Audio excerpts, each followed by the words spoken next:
students, welcome to 10th English class. In this video, we are going to see the third supplementary, the story of Mulan. This is a story about a Chinese girl who saves her country from the enemy by her talent. This is the classic story of Mulan based on the legend of Hua Mulan. Yes, legend is a story from long ago that is believed to be true or mostly true. Many years ago, China was in the middle of a great war. The emperor said that one man from each Chinese family must leave his family to join the army. Mulan, a teenage girl who lived in a faraway village of China, heard the news when she was outside washing clothes. இது Hua முலன் என்ற பழங்கதையை அடிப்படையாக கொண்ட ஒரு செவ்விய கதையாகும். ஒரு legend என்பது பழங்காலத்திற்கு உரியது. அது உண்மை என்றும் அதிக அளவில் உண்மை என்றும் நம்பப்பட கூடியதாகும். பல ஆண்டுகளுக்கு முன் சீனா ஒரு பெரிய போரில் ஈடுபட்டிருந்தது. ஒவ்வொரு சீன குடும்பத்தில் இருந்தும் ஓர் ஆடவன் குடும்பத்தை விட்டு பிரிந்து வந்து ராணுவத்தில் சேர வேண்டும் என்று அந்த பேரரசன் கூறிவிட்டான். இளம் வயதுள்ள முலன் என்ற பெண்ணொருத்தி சீனாவின் தொலைதூர கிராமம் ஒன்றில் வசித்து வந்தாள். அவள் வெளியே துணிகளை துவைத்துக் கொண்டிருந்த போது அந்த செய்தியை கேள்விப்பட்டாள்.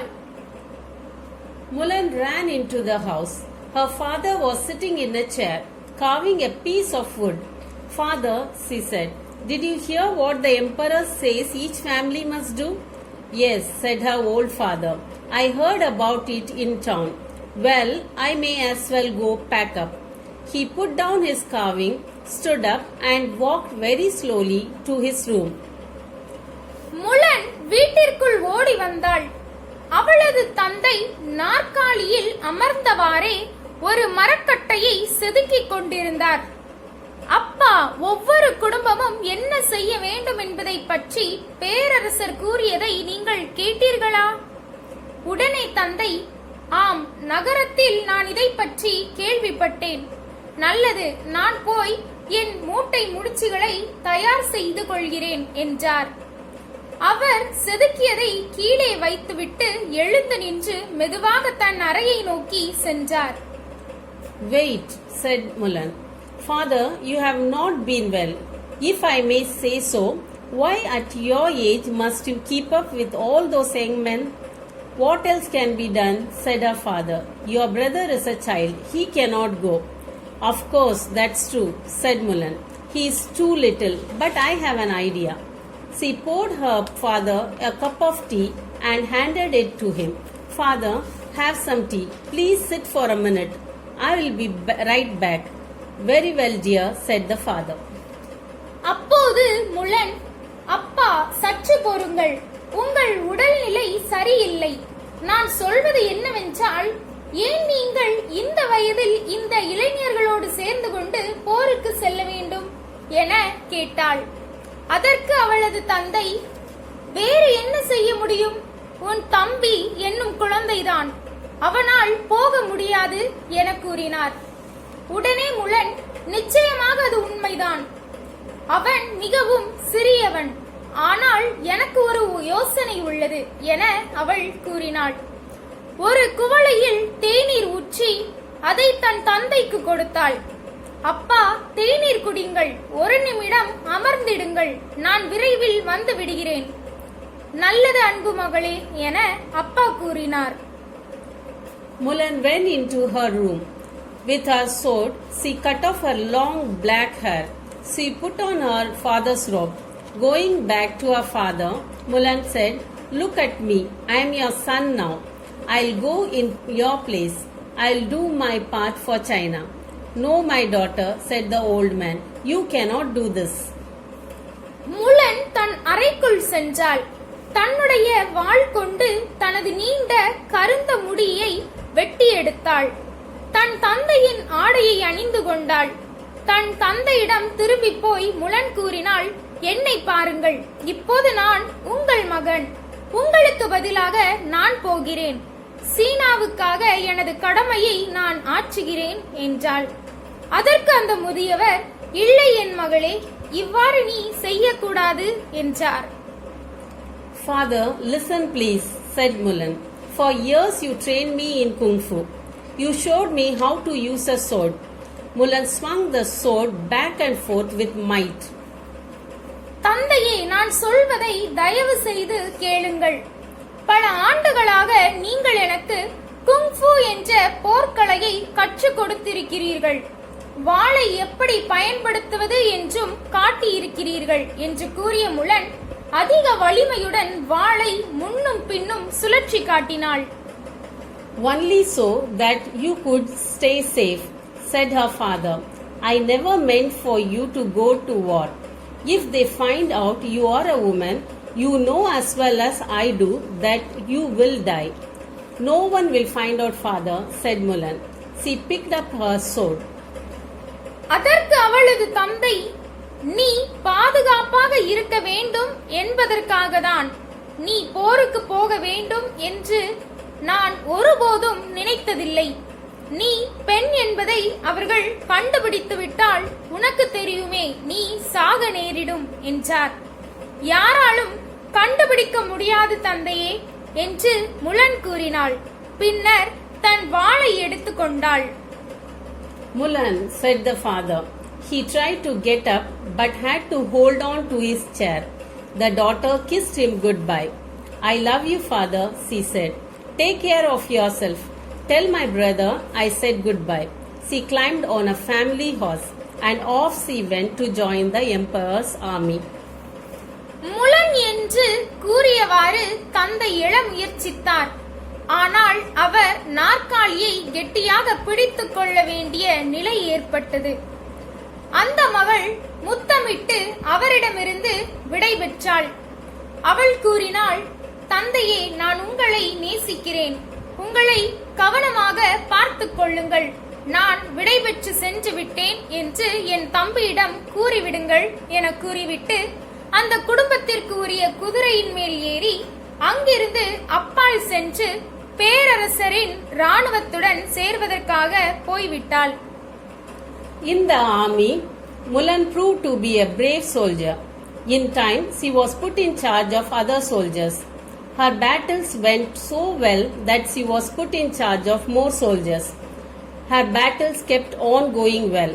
After a few years, Mulan was given the top job. She would be general of the entire army. Not long after that, a very bad fever swept through the army.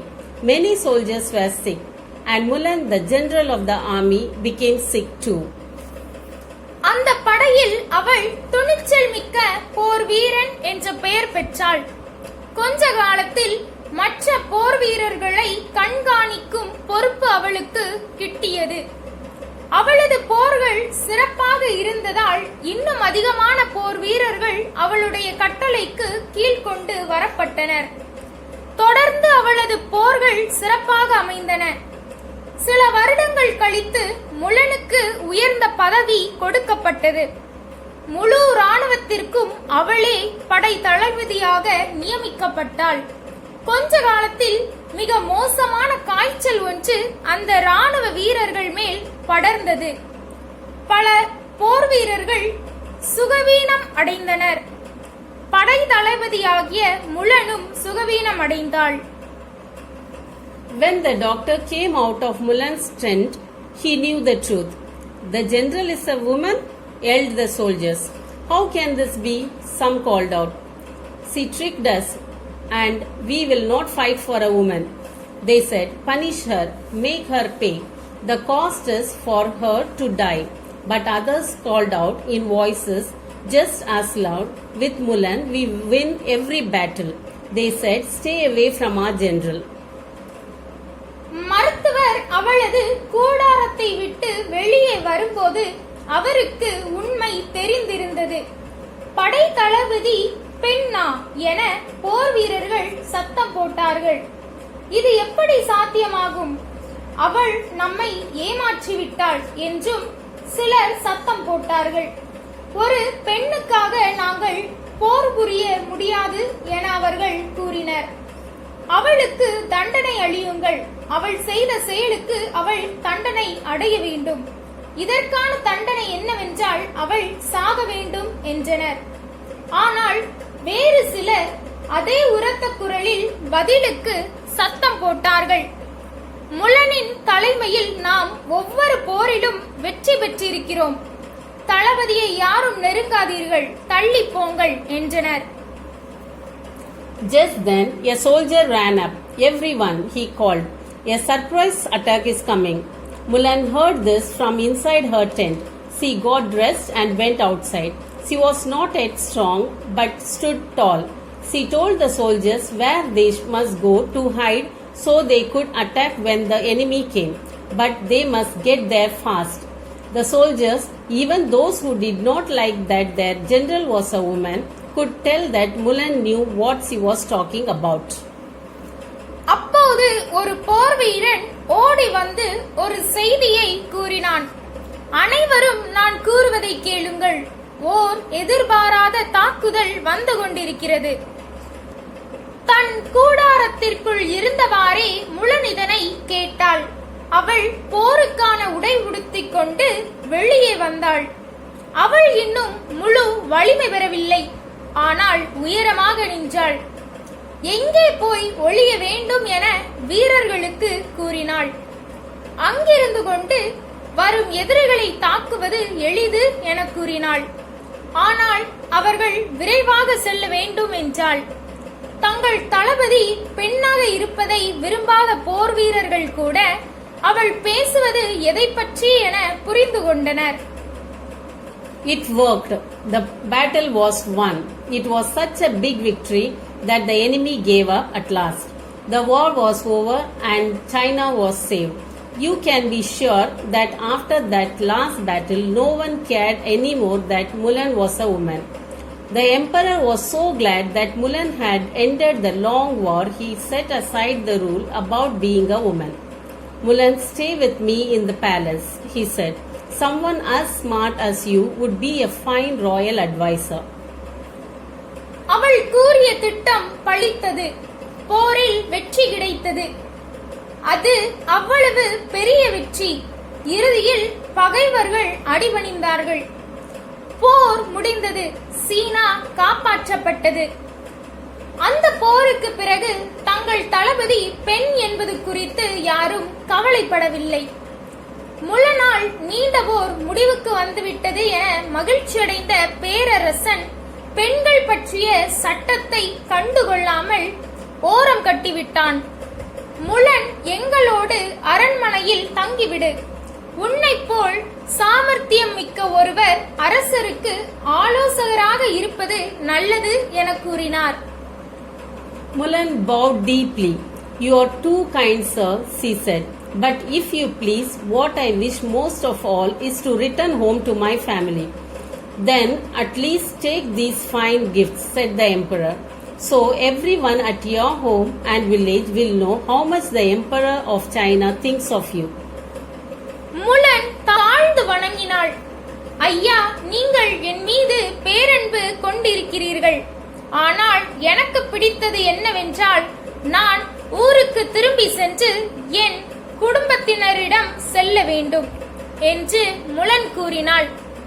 அதற்கு பேரரசர், அப்படியானால் குறைந்தபட்சம் நான் கொடுக்கும் இந்த நேர்த்தியான அன்பளிப்புகளையாவது எடுத்துக்கொள். உன் கிராமத்திலும் வீட்டிலும் உள்ள அனைவருக்கும் சீன பேரரசர் உன்னை பற்றி எவ்வளவு உயர்வான எண்ணம் கொண்டிருக்கிறார் என்பது புரியட்டும் என்றார். Mulan returned to her village with 6 fine horses and 6 fine swords. Everyone cheered that she was safe. The person who had saved China was their very own Mulan. 6 உயர்ந்த குதிரைகள் 6 நேர்த்தியான வாள்களுடன் முலன் தன் கிராமத்திற்கு சென்றாள். அவள் பாதுகாப்பாக இருக்கிறாள் என்பதை அறிந்து அனைவரும் அவளை உற்சாகப்படுத்தினர். சீனாவை காப்பாற்றிய பெண்மணி தங்கள் முலன்தான் என அனைவரும் அறிந்து கொண்டனர். Thanks for watching.